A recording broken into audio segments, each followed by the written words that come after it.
Standing ovation from the table right there. Pumapalakpak para sa trailer na yun, sa teaser na yun. Grabe! Grabe talaga. And actually, for all the people watching online and sa lahat ng mga friends po natin from the media, this is the first time na napanood po ng cast itong final trailer na po na ito. Grabe, no? Figuratively, literally, pasabog kung pasabog. As if you asked, as if they said, you want action? We'll give you action. Sobrang talaga, mind-blowing. What can you say about that trailer? Let's ask Richard first. Your thoughts? Ngayon ko lang din napanood yung trailer. Congrats to the team. Congrats everyone. The hard work paid off. Ang ganda. Ang ganda ng trailer. Wala akong masabi. I'm proud of our team. And maraming salamat of course sa lahat ng mga taga-Marawi na nag-welcome sa amin. So, napakaganda talaga. How about you, Deej?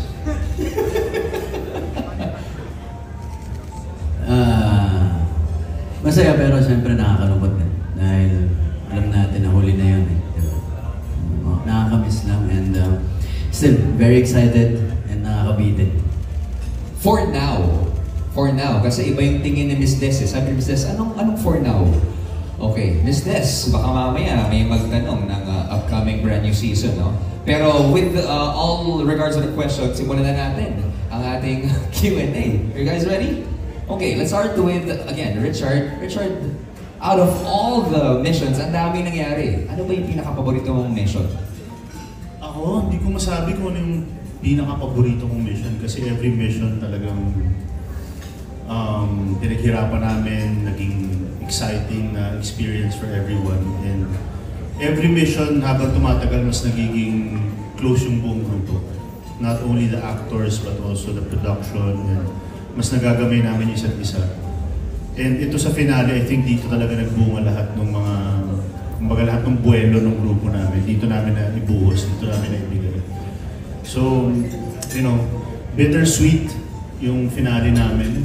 You know, I think it's mag-enjoy yung mga audience natin sa finale, but also nakakalungkot dahil ito na yung huli for season 1. Actually, it's so great that you mentioned na grabe yung samahan na nabuo, not just on screen, no? Pero lahat ng mga cast, even the crew, the creatives, isang hindi lang pamilya, brotherhood ang nangyari dito sa Incognito. I was talking to Baron kanina, I had that opportunity, at may rule kayo dito sa cast, di ba? Bawal ang Baron, can you say that? Bawal ang slow, bawal ang tanga. It's okay, we're online, okay. Can you expound on that? Bawal ang yung sinabi mo? Kasi, syempre, it was my first time to work with, you know, amazing professional stars. Thank you. So, so no, yung first, sa Palawan pa lang, everybody knew the script, everybody knew their lines, and I was like, oh wow, I was on my toes, so, you know, nireview ko lang yung script once. Nung nakita kong alam nila yung mangyayari and they give suggestions also na mas mapaganda yung show, yung story. Sabi ko, bumalik ako sa kwarto, binasa ko naman 4 times para makasabay. But yeah, so ang laki ng growth ko as an actor working with these talented people and yung crew and yung staff, everyone. That's so great to hear. Thank you. Okay.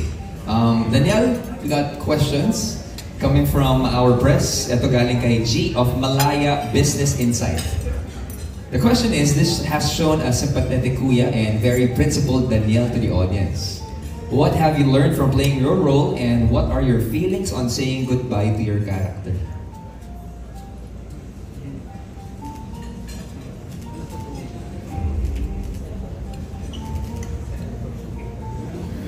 You got 1 minute to answer the question. Well, una siyempre mahirap pang bitawan yung karakter dahil masayang gawin nito eh. Masayang gawin masyado. Kasama itong mga to. Kasama sila direct, itong buong cast, yung production, yung staff namin, masyadong masayang gawin. Dahil hindi siya naging madali. Kaya mas masarap yung tagumpay sa dulo eh. Yun yun. Next question, Ram. Natutunan. Bilang utol, Diyos ko. Siguro kung paano magmahal ng ganong kalalim sa isang tao. tao katulad ng kapatid ko si June, di ba? Nakita naman natin lahat ng mga pinagdaanan ni Andres para mahanap niya yung utol niya.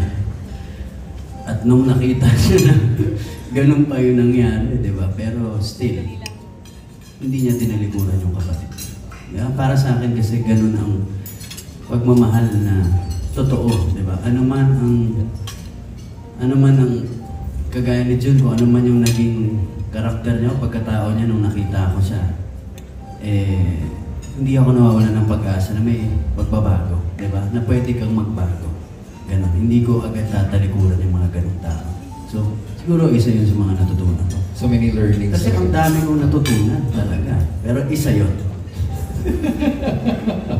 Maraming salamat sa pag-emphasize nyo, Daniel. Okay, let's go to Direct Lester. From J35 Kapamilya, sa mga episodes na naipalabas na, which scene was your favorite or pinakadumatak sa'yo bilang director?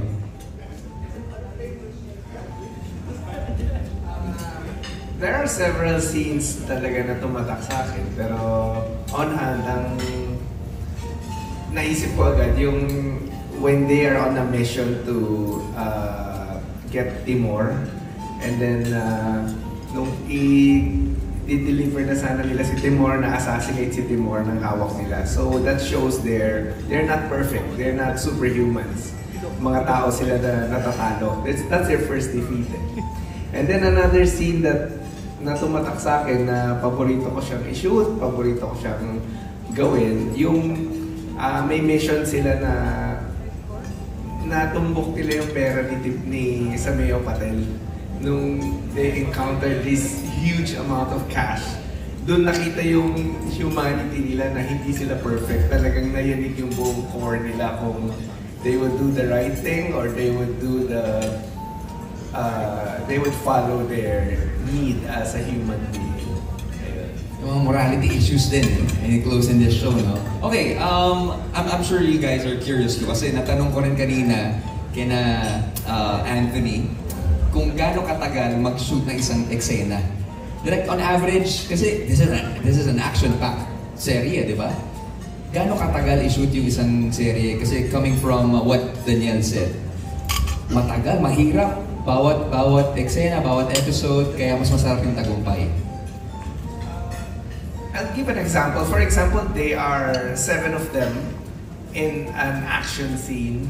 So we have to repeat all the movements ng very good take ng 7 times because we have to keep on shooting it. They have to repeat it, the whole action scenes ng paulit-ulit ng 7 kasi iba-ibang angle and each and everyone needs to give them their own highlight shots. So we have to keep on doing it ng ganun ka-intense, ganun ka nakakapagod. So mas 7 times more difficult ito gawin than ibang action projects that I did because all 7 of them is bida and superstars in their own right. Oh, that is true. We got superstars in the cast. And also, behind the camera, Miss Des, grabe. Grabe itong programang to. Ha? Parang gusto ko ba maging part ng cast?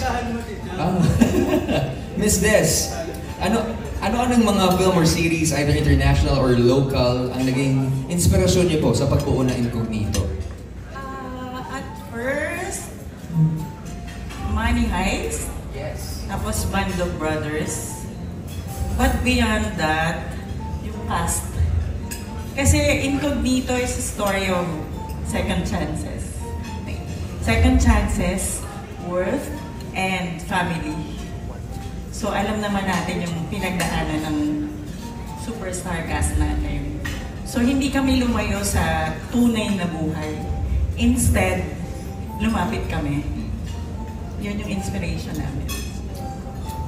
Gusto ko pong mag-follow up pero mahal ko po ang trabaho ko, Miss Des. Kaya papabayaan lang po natin yun. Okay, to the creatives. Okay, to Sir Henry King Kitain, how do you come up with storylines and plot twists that touch upon social and cultural issues in the Philippines? Una, may consultant talaga kami.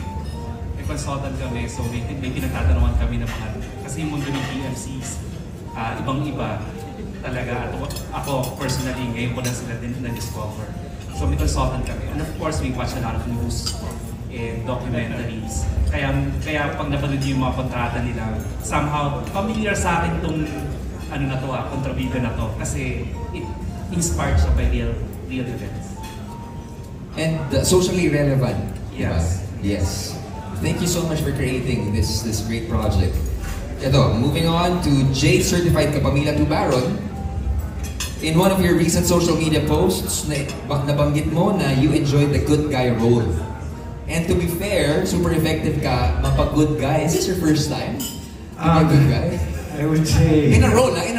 Yeah, in a teleserye, yes. My first time. And it's quite challenging also, no? Kasi parang na-master. Sabi nga ni Lester sa akin, na-master ko na yung maniacal, crazy character. So, iba naman timpla pagdating sa good guy role kasi it tends to be boring. So, kailangan tama yung timpla. And butan lang, we have great writers, no, to make each character interesting. So, I would say, Miguel hits home talaga kasi gaya na sinabi ni Chandres kanina, diba? Close sa mga characters namin. I'm a recovering alcoholic. Miguel is also a recovering alcoholic. Dati akong doktor sa mga ibang bisyo. Dito naman doktor. Tsaka magaling din ako sumipat noon. Sniper din ako noon. Pero ngayon yung mga tinitira ko na yung mga bad guys.